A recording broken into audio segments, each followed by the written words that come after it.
this is John. I warmly welcome you all to my YouTube channel, John's English Academy. ఈ రోజు సెషన్లో మనం English methodology part 3ని continue చేద్దాం. Already part 1 and part 2లో మనం English మెథడాలజీలో ఉన్నటువంటి very important chapter approaches, methods and techniques గురించి నేర్చుకుంటూ వచ్చాం. ఈరోజు అదే టాపిక్కి సంబంధించినటువంటి పార్ట్ 3ని మనం కంటిన్యూ చేద్దాం.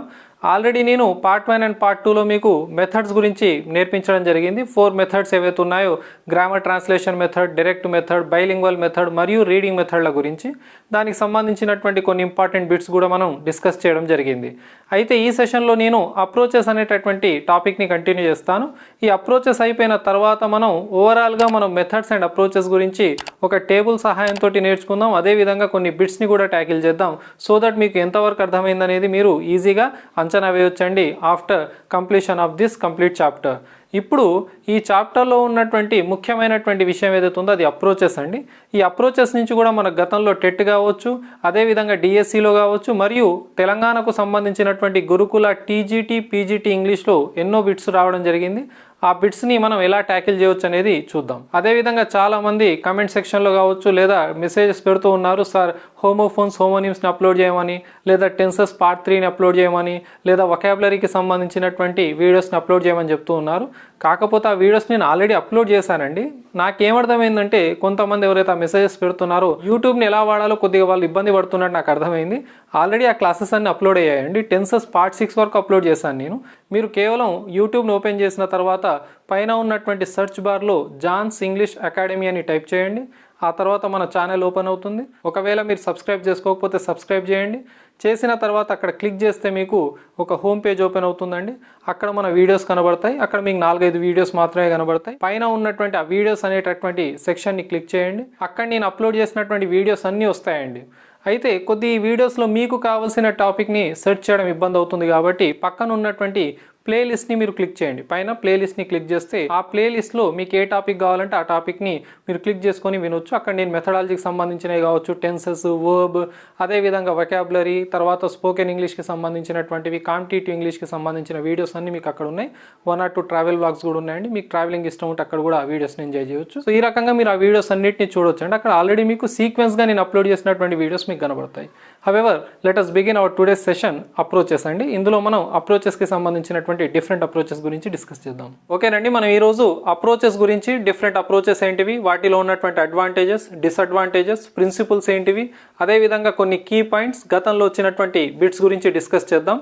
మనం పార్ట్ 1 అండ్ పార్ట్ 2లో మెథడ్స్ అండ్ టెక్నిక్స్ గురించి మాట్లాడాం. 4 రకాల మెథడ్స్ గురించి డిస్కస్ చేసాం. వాటిలో వాడబడేటటువంటి టెక్నిక్స్ గురించి కూడా మనం మాట్లాడడం జరిగింది.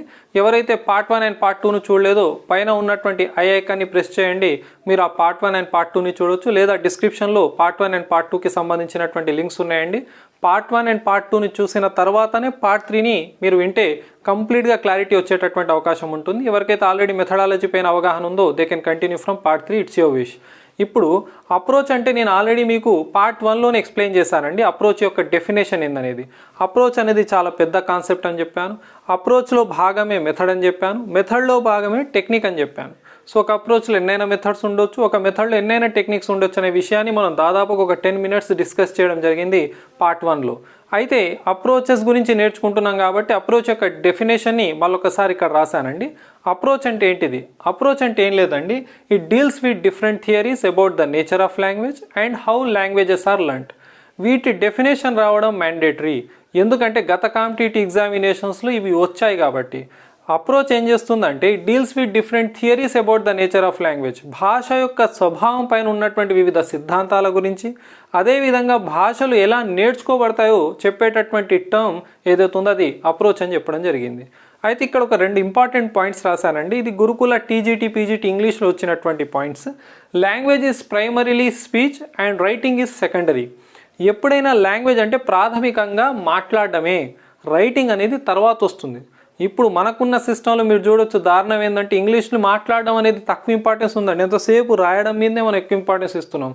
ఎల్ఎస్ఆర్డబ్ల్యూని సరిగా ఫాలో కావట్లేం కాబట్టి ఇంగ్లీష్ని నేర్చుకోవడంలో చాలా ఇబ్బంది పడుతున్నాం. లిస్నింగ్ తర్వాత స్పీకింగ్ ఉండాల్సిందే, ఆ అట్మాస్ఫియర్ని క్రియేట్ చేయాల్సిందే. అలాంటి అట్మాస్ఫియర్ క్రియేట్ చేయమని చెప్పినటువంటి మెథడ్ ఏంటిదండి? డైరెక్ట్ మెథడ్ చెప్పింది. అయితే లాంగ్వేజ్ అనేది ప్రైమరీగా స్పీచ్ ఉంటుంది, రైటింగ్ అనేది ఎప్పుడైనా సెకండరీ అనే విషయాన్ని గమనించాలి. అదేవిధంగా oral production is the first step of language. Oral production అంటే మాట్లాడడం అనేది మొదటి మెట్టు. భాషలో రాయడం కాదు, మాట్లాడడం. మనం స్కూలుకు వెళ్ళక ముందే ఒక భాషను మాట్లాడామండి, మన మదర్ టంగ్ని. మనకు రాయడం తెలియదండి, చదవడం తెలియదండి. ఫస్ట్ ఏం చేస్తాం? మాట్లాడాం భాషను. ఎప్పుడు? మన బాల్యంలో. ఆ తర్వాతనే మనం రాయడం నేర్చుకున్నాం, అదేవిధంగా చదవడం నేర్చుకున్నాం. అంటే ప్రైమరీగా మనం గుర్తుపెట్టుకోవాల్సింది ఏంటంటే లాంగ్వేజ్లో ఓరల్ ప్రొడక్షన్ అనేది చాలా ఇంపార్టెంట్. ఫస్ట్ స్టెప్ అదేనండి, ఓరల్ ప్రొడక్షన్. ఆ తర్వాతనే మనం రాస్తామనే విషయాన్ని గమనించాలి. సో ఇది అప్రోచ్ యొక్క కొంత ఇంట్రడక్షన్ అండి. ఇప్పుడు నేను స్ట్రక్చరల్ అప్రోచెస్లో ఉన్నటువంటి మొదటి ఇంపార్టెంట్ అప్రోచ్ ఏదైతే ఉందో ద స్ట్రక్చరల్ అప్రోచ్, దానికి సంబంధించినటువంటి విషయాలను ఇప్పుడు డిస్కస్ చేద్దాం. ఓకే, అప్రోచెస్లో మొదటిది ద స్ట్రక్చరల్ అప్రోచ్. పేరులోనే ఉందండి స్ట్రక్చర్ అని. ఈ స్ట్రక్చరల్ అప్రోచ్ని మనం అర్థం చేసుకోవాలంటే కొంత స్ట్రక్చర్స్ గురించి డిస్కస్ చేయాలి. ఇక్కడ నేను ఒక విషయాన్ని రాశాను. The arrangement of words in English is very important. The meaning changes with the change in the word order. Word ఆర్డర్లో ఏ చిన్న చేంజ్ చేసినా వాక్యంలో ఉన్నటువంటి అర్థం అనేది మారిపోతుంది. సెంటెన్స్ అంటే ఏంటిదండి? It is group of words in a particular order with a meaning. ఎప్పుడైనా ఒక స్ట్రక్చర్ లేదా ఒక వాక్యం ఒక గ్రూప్ ఆఫ్ వర్డ్స్గా ఉంటుంది, అంటే పదాల సముదాయం ఒక పర్టికులర్ ఆర్డర్లో ఉంటుంది, దాని ప్రకారమే దాని మీనింగ్ ఉంటుంది అనే విషయాన్ని మీరు గమనించాలి. అంటే వర్డ్ ఆర్డర్లో ఏదైనా మార్పు జరిగితే మీనింగ్ కూడా మారుతుంది. ఇక్కడ నేను ఒక 3 వాక్యాలు రాశాను, ఆ వాక్యాలను మీరు అబ్జర్వ్ చేయండి. ఆ వాక్యంలో ఉన్నటువంటి పదాలు సేమ్ ఉన్నాయి, కాకపోతే ఆ పదాల యొక్క ఆర్డర్ని నేను మార్చాను. మొదటి వాక్యం చూస్తే షీ ఈజ్ దేర్ అన్నాను, ఆమె అక్కడ ఉంది అని అర్థం. దీన్ని ఏం చేశాను? ఈజ్ని ముందుకు రాశాను, ఇంటరాగేటివ్ సెంటెన్స్గా మార్చాను. ఈజ్ షీ దేర్, ఆమె అక్కడ ఉందా? దాన్ని ఇంకొద్దిగా ఎక్స్క్లమేటరీ సెంటెన్స్లోకి మార్చితే దేర్ షీ ఈజ్, ఆమె అక్కడే ఉంది. అంటే ఇక్కడ పదాలు సేమ్ ఉన్నాయండి. షీ ఈజ్ దేర్, ప్రతి దాంట్లో షీ ఈజ్ దేరే ఉంది, కానీ వర్డ్ ఆర్డర్ మారేసరికి అందులో ఉన్నటువంటి అర్థం అనేది మారింది. సో స్ట్రక్చరల్ అప్రోచ్ అనేది ముఖ్యంగా స్ట్రక్చర్స్ పైన పనిచేస్తుందనే విషయాన్ని మీరు గమనించాలి.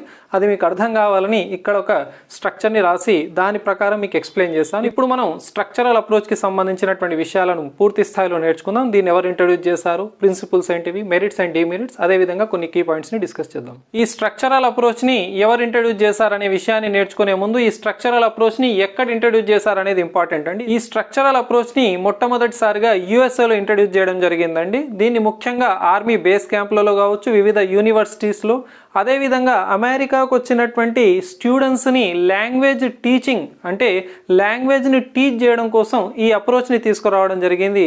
ఆ అప్రోచ్ని తీసుకొచ్చినటువంటి అంటే ఈ స్ట్రక్చరల్ అప్రోచ్ని తీసుకొచ్చినటువంటి వ్యక్తి, ముఖ్యమైనటువంటి వ్యక్తి వచ్చేసి చార్ల్స్ ఫ్రైస్ అండి. ఈయనతో పాటుగా ఇంకొక ఎక్స్పోనెంట్ ఉన్నాడు, ఆయన పేరు Robert లాడో.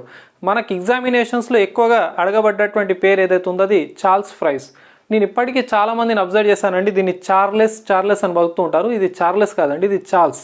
So Charles Fries and Robert Lado వీళ్ళిద్దరూ కలిసి వరల్డ్ వార్ II సమయంలో అమెరికాలో ఈ స్ట్రక్చరల్ అప్రోచ్ని ఇంట్రడ్యూస్ చేయడం జరిగిందండి.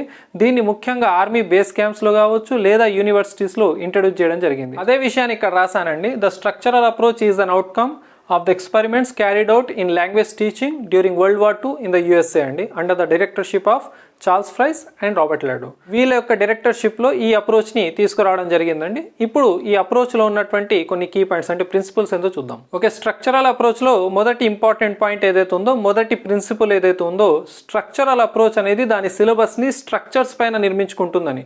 పేరులోనే ఉందండి స్ట్రక్చర్ అని. స్ట్రక్చరల్ అప్రోచ్లో ఉండేవన్నీ స్ట్రక్చర్సే అండి. ఇంగ్లీష్లో ఎన్నో రకాల స్ట్రక్చర్స్ ఉన్నాయి. ఆల్రెడీ మనం టెన్సెస్ని 6 పార్ట్స్లో నేర్చుకుని ఉన్నాం.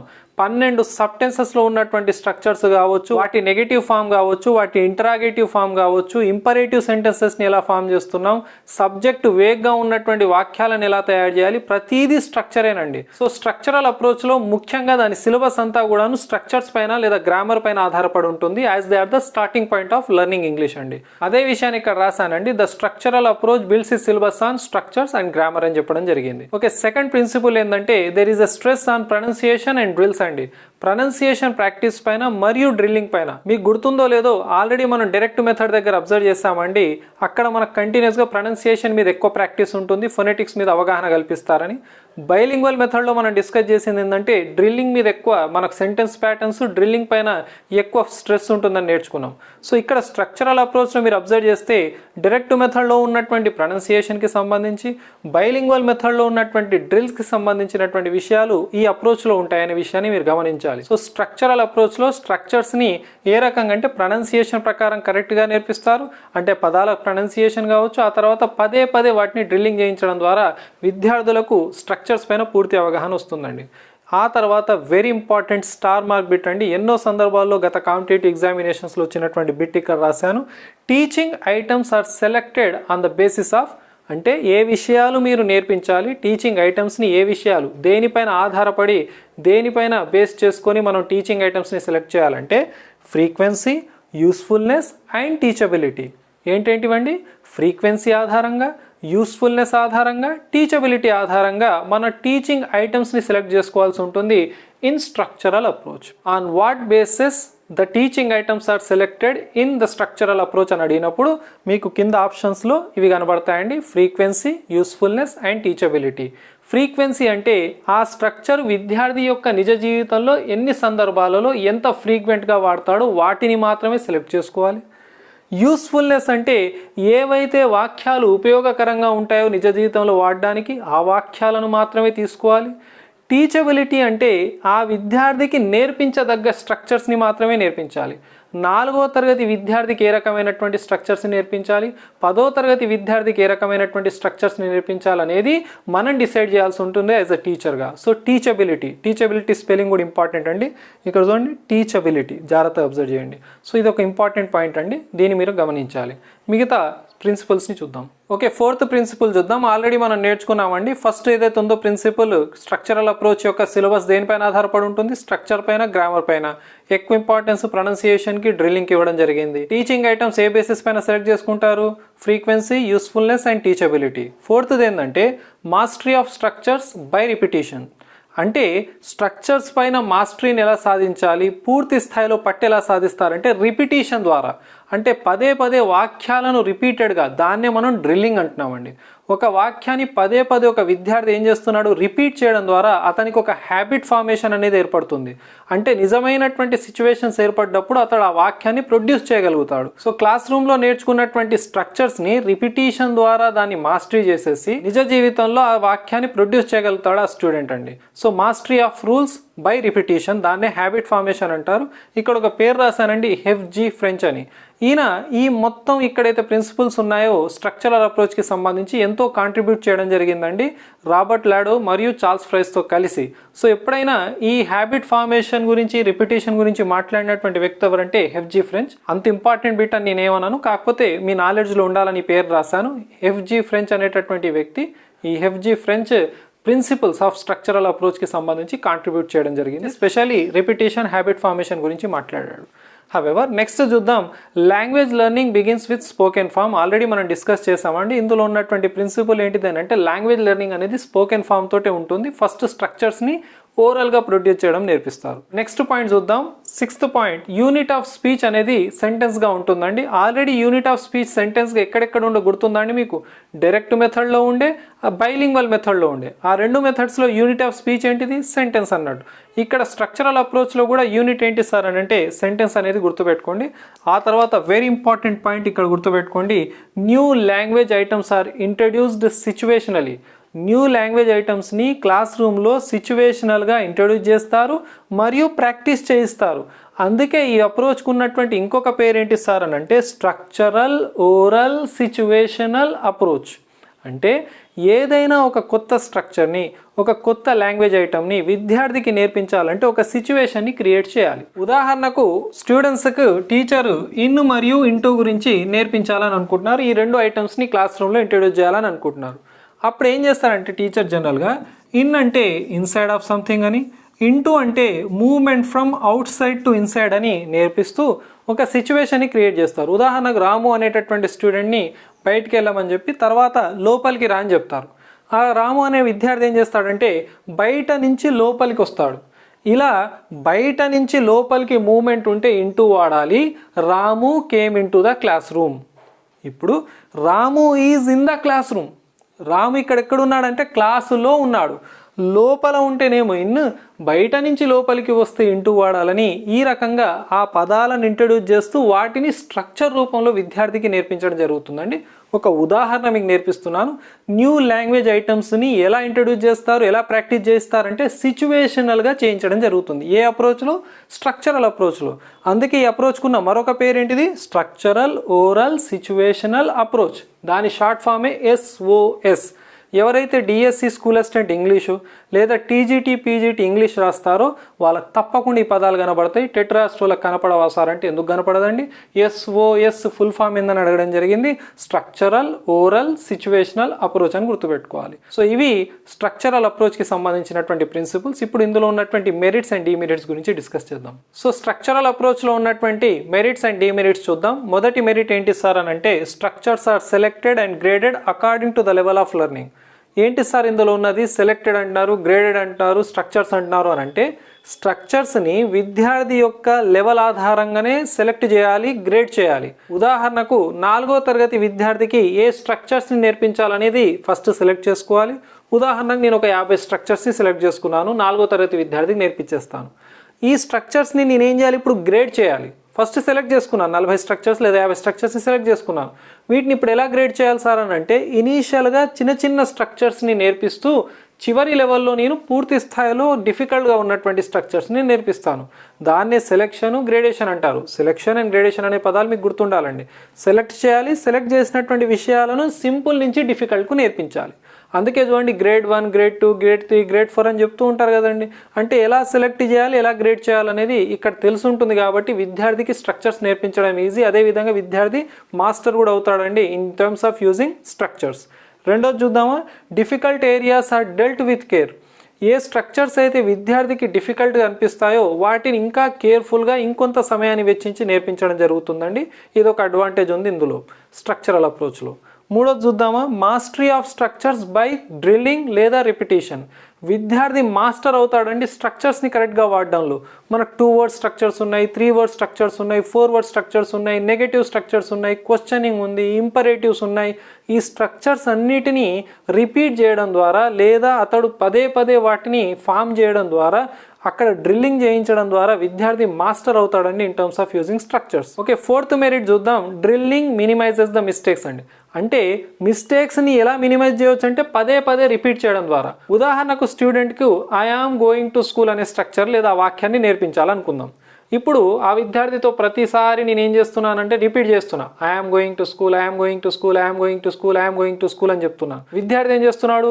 ఐఆమ్ గోయింగ్ స్కూల్ అన్నాడు లేదా ఐ గోయింగ్ టు స్కూల్ అంటున్నాడు. అంటే పదాలను అక్కడక్కడ ఏం చేస్తున్నాడు? స్కిప్ చేస్తున్నాడు. డ్రిల్లింగ్ చేయించడం ద్వారా, రిపీట్ చేయడం ద్వారా ఏం జరుగుతుంది? ఆ విద్యార్థి ఎక్కడైతే ఆ పదాలను వదిలేశాడో ఆ పదాలను మళ్ళొక్కసారి రిపీట్ చేస్తూ కలుపుకొని కరెక్ట్ వాక్యాలను ఫామ్ చేయగలుగుతాడండి. అందుకే డ్రిల్లింగ్ చేయడం ద్వారా జరిగేది ఏంటంటే, డ్రిల్లింగ్ అంటే ఏంటంటే రిపీట్ చేయడం.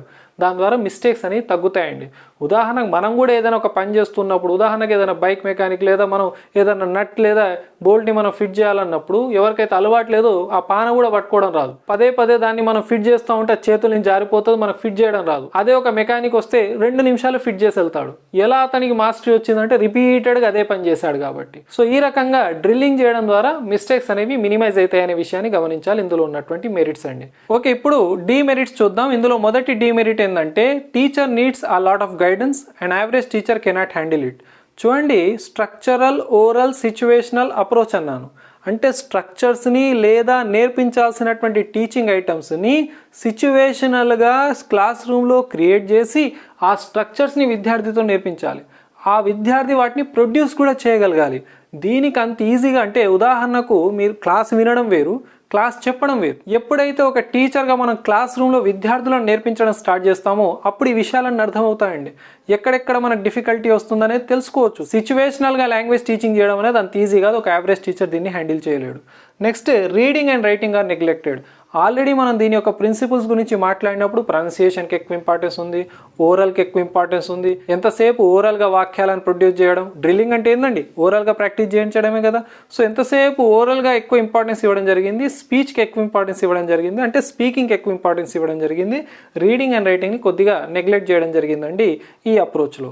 నెక్స్ట్ చూద్దామా? Situational learning may reduce the speed of learning process.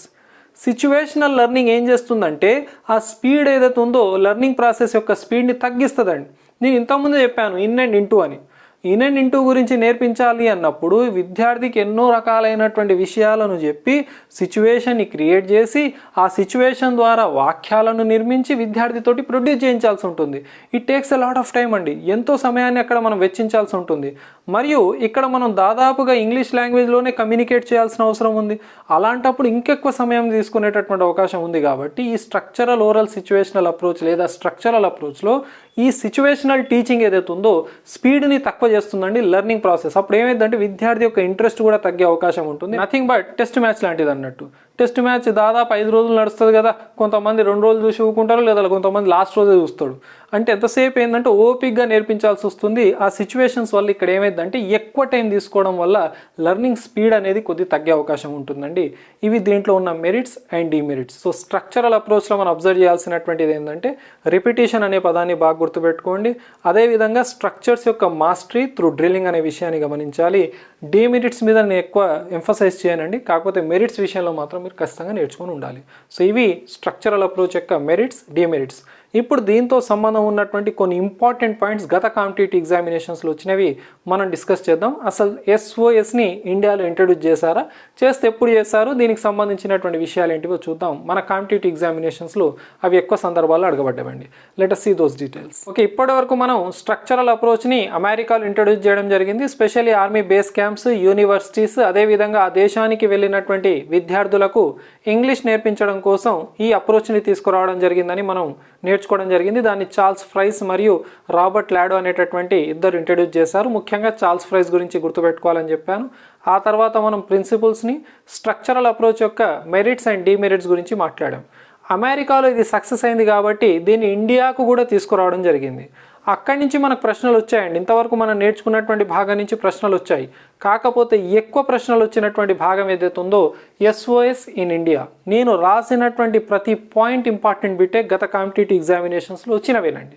So SOS in India అంటే స్ట్రక్చరల్ ఓరల్ సిచ్యువేషనల్ అప్రోచ్ని ఇండియాలో ఎప్పుడు ఇంట్రడ్యూస్ చేశారు అని అంటే 1952లో దీన్ని ఇండియాలో ఇంట్రడ్యూస్ చేయడం జరిగిందండి. 1952లో దీన్ని తీసుకొచ్చినటువంటి వ్యక్తి జే ఫారెస్టర్ అనేటటువంటి వ్యక్తి ఆధ్వర్యంలో ఎస్ఓఎస్ ఇండియాలో మద్రాసులో రావడం జరిగిందండి. మళ్ళీ చెప్తున్నాను, ఎస్ఓఎస్ని 1952లో జే ఫారెస్టర్ ఆధ్వర్యంలో మద్రాసులో ఇంట్రడ్యూస్ చేయడం జరిగింది. మద్రాస్ ఇంగ్లీష్ లాంగ్వేజ్ టీచింగ్ క్యాంపెయిన్లో దీన్ని తీసుకురావడం జరిగింది. Madras English language teaching. ఇందులో టీచర్ ట్రైనింగ్ అనేది ఇవ్వడం జరిగిందండి. Teacher training. ఆ టీచర్ ట్రైనింగ్లోనే ఈ ఎస్ఓఎస్ని ఇంట్రడ్యూస్ చేయడం జరిగింది. ఆ ఎఫెక్ట్ లేదా ఆ ట్రైనింగ్కి ఇచ్చినటువంటి పేరే ద స్నోబాల్ ఎఫెక్ట్ అని గుర్తుపెట్టుకోండి. ద స్నోబాల్ ఎఫెక్ట్ ఆ ట్రైనింగ్ ఇచ్చినటువంటి పేరు. నేను మళ్ళీ ఒకసారి చెప్తున్నాను, 1952లో ఎస్ఓఎస్ని ఇండియాలో మద్రాసులో జే ఫారెస్టర్ ఆధ్వర్యంలో టీచర్ ట్రైనింగ్ ప్రోగ్రాంలు ఇంట్రడ్యూస్ చేయడం జరిగింది. దాని పేరే ద స్నోబాల్ ఎఫెక్ట్. MELT యొక్క full form Madras English language teaching క్యాంపెయిన్లో దీన్ని ఇంట్రడ్యూస్ చేయడం జరిగింది. ఇది ఫస్ట్ పాయింట్. రెండోది చూడండి, ELTI was established in 1954 at Allahabad in UP అండి, with the help of British Council. British Council యొక్క హెల్ప్ తోటి 1954లో ELTIని ఇంగ్లీష్ లాంగ్వేజ్ టీచింగ్ ఇన్స్టిట్యూట్ మీరు రాసుకోవచ్చు. ఇంగ్లీష్ లాంగ్వేజ్ టీచింగ్ ఇన్స్టిట్యూట్ని 1954లో అలహాబాద్ యూపీలో బ్రిటిష్ కౌన్సిల్ యొక్క హెల్ప్ తోటి ఎస్టాబ్లిష్ చేయడం జరిగింది. ఇవన్నీ ఎప్పుడు జరిగాయంటే ఎస్ఓఎస్ని ఇండియాలో తీసుకొచ్చిన తర్వాతనే జరిగాయండి. ఇంకో 2 ఇంపార్టెంట్ పాయింట్స్ని ఇక్కడ రాసాను చూడండి. CFEL మరియు RIEని. CFEL అంటే మీకు ఫుల్ ఫామ్ తెలిసి ఉండాలండి, central institute of English and foreign languages. మళ్ళీ చెప్తున్నాను, central institute of English and foreign languages. 1958 హైదరాబాద్లో దీన్ని ఎస్టాబ్లిష్ చేయడం జరిగింది. ఆ తర్వాత ఇప్పటికీ ఎంతోమంది టీచర్స్ ట్రైనింగ్ వెళ్ళేటటువంటి ప్రాంతమే RIE, regional institute of English. 1963 బెంగళూరులో దీన్ని ఎస్టాబ్లిష్ చేయడం జరిగింది. 1954లో ELTIని, 1958లో CFEL హైదరాబాద్, 1963లో RIE regional institute of English బెంగళూరులో ఎస్టాబ్లిష్ చేయడం జరిగింది. ఇవి కొన్ని ఇంపార్టెంట్ పాయింట్స్ అండి. ఓకే, నెక్స్ట్ పాయింట్ చూద్దాం. All India seminar was held at Nagpur అండి అండ్ టీచింగ్ ఆఫ్ ఇంగ్లీష్ భాషను ఎలా నేర్పించాలన్న దానిపైన ఆల్ ఇండియా సెమినార్ జరిగి అక్కడ ఒక కమిటీని ఏర్పాటు చేయడం జరిగింది. ఆ కమిటీ ఏం సూచించింది అని అంటే 6 years కోర్సుని ఇంట్రడ్యూస్ చేయడం జరిగిందండి. ఎన్ని ఇయర్స్? 6 years. ఆ 6 years కోర్సు ఎవరి కోసం? హై స్కూల్ స్టూడెంట్స్ కోసం. ఆ హై స్కూల్ స్టూడెంట్స్ కోసం 6 సంవత్సరాలలో ఆ విద్యార్థికి 250 స్ట్రక్చర్స్ని మరియు 2500 పదాలు యాక్టివ్ వొకాబులరీని నేర్పించాలి. యాక్టివ్ వొకాబులరీ అంటే ఏం సార్ అని అంటే రెగ్యులర్గా వాడబడేటటువంటి పదాలు. ప్యాసివ్ వొకాబులరీ అంటే ఏదైతే పదాలు మనకు తెలుసు కానీ వాటిని మనం ఎక్కువ వాడం, ఆ పదాలను ప్యాసివ్ వొకాబులరీ అంటారు. నేను teaching of vocabulary and structures దగ్గర, teaching of vocabulary and grammar దగ్గర మీకు నేర్పిస్తాను. దాని గురించి మీరు ఆలోచించనక్కర్లేదు. ఇక్కడ 250 స్ట్రక్చర్స్ని 2500 వర్డ్స్ని ఒక విద్యార్థికి 6 సంవత్సరాల కాలంలో నేర్పించాలని ఆల్ ఇండియా సెమినార్లో నియమించినటువంటి కమిటీ సూచించడం జరిగిందండి. ఆ తర్వాత హార్న్బీ అనేటటువంటి వ్యక్తి కొన్ని స్ట్రక్చర్స్ని సూచించడం జరిగింది. మనం అది కమ్యూనికేటివ్ అప్రోచ్ దగ్గర డిస్కస్ చేద్దాం, దానికి అంత ఇంపార్టెన్స్ ఏం లేదు. 2500 పదాలు 250 స్ట్రక్చర్స్ని 6 సంవత్సరాల కాలంలో విద్యార్థికి నేర్పించాలి. తర్వాత ఈ SOS ఇండియాలో ఎలా ఇంప్లిమెంట్ చేయబడుతుంది, ఎలా దాని యొక్క రిజల్ట్స్ ఉన్నాయనే దానికోసం ఒక స్టడీ గ్రూప్ని ఏర్పాటు చేయడం జరిగిందండి ప్రొఫెసర్ వికే గోకక్ ఆధ్వర్యంలో. SOS ఇన్ ఇండియా ఎలా ఇంప్లిమెంట్ అవుతుందో స్టడీ చేయడం కోసం. ఇది కూడా ఒక ఇంపార్టెంట్ పాయింట్ ఏనండి. SOS ఇన్ ఇండియాని స్టడీ చేయడం కోసం ఏర్పాటు చేసినటువంటి స్టడీ గ్రూప్ హెడ్ ఎవరంటే వికే గోకక్ అని గుర్తుపెట్టుకోండి. మీకు ఆల్రెడీ నేను బైలింగ్వల్ మెథడ్ గురించి నేర్పించేటప్పుడు కూడా చెప్పాను చూడండి. ప్రొఫెసర్ HNL శాస్త్రి ఆధ్వర్యంలో కూడా ఒక కమిటీ వేయడం జరిగింది. బైలింగ్వల్ మెథడ్ని ఇండియాలో ఎలా మనం ఇంప్లిమెంట్ చేయవచ్చు, అది సక్సెస్ఫుల్ అవుతుందా కాదా అన్న దాని గురించి.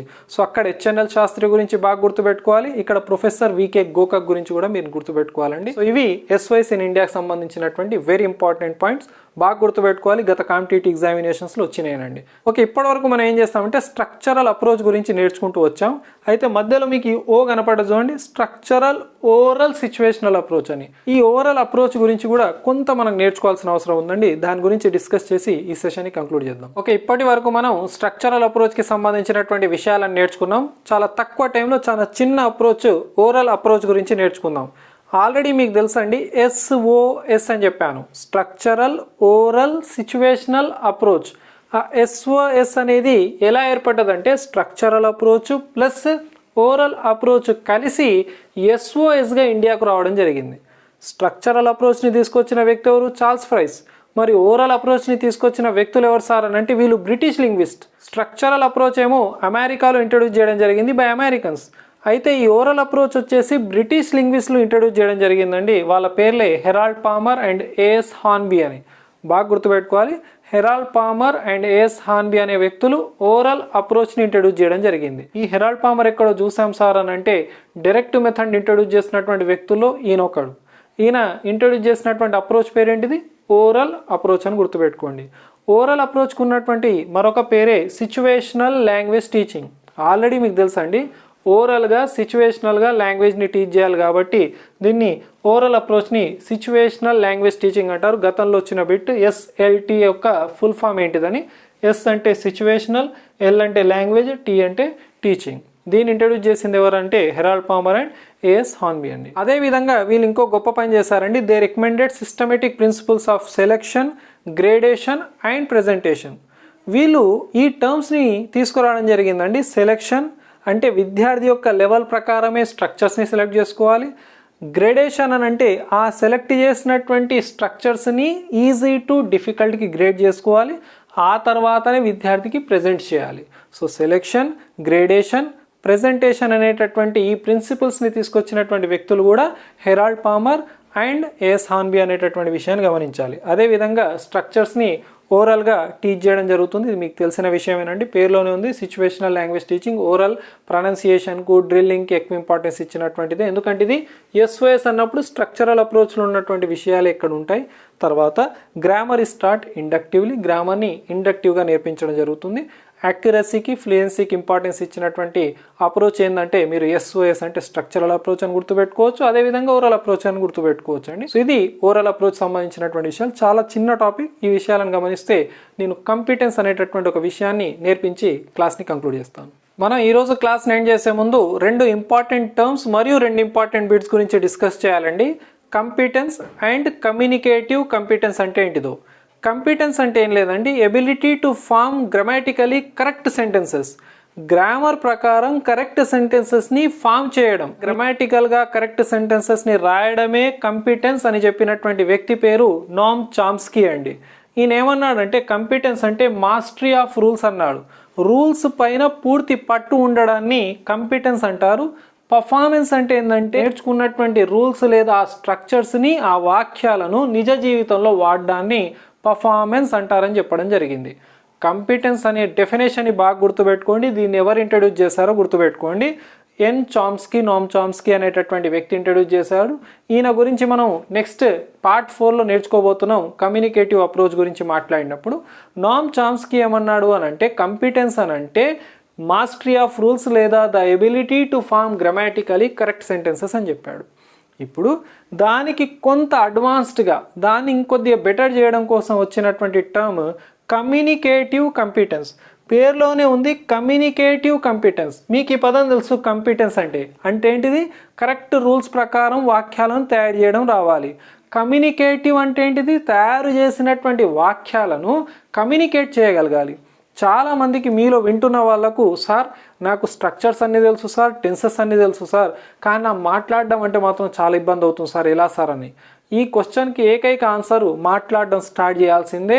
మీలో మీరైనా మాట్లాడాలి బయటికి, లేదా కనీసం ఒక వ్యక్తిని మనం ఎంచుకొని ఆ వ్యక్తితోటన్నా సరే మాట్లాడాలి. కమ్యూనికేటివ్ కంపిటెన్స్ని తీసుకొచ్చినటువంటి వ్యక్తి పేరు డెల్ హైమ్స్. గతంలో వచ్చినటువంటి బిట్ అండి. టీజీటీ పీజీటీ గురుకులాల్లో ఈ బిట్ అడగడం జరిగింది.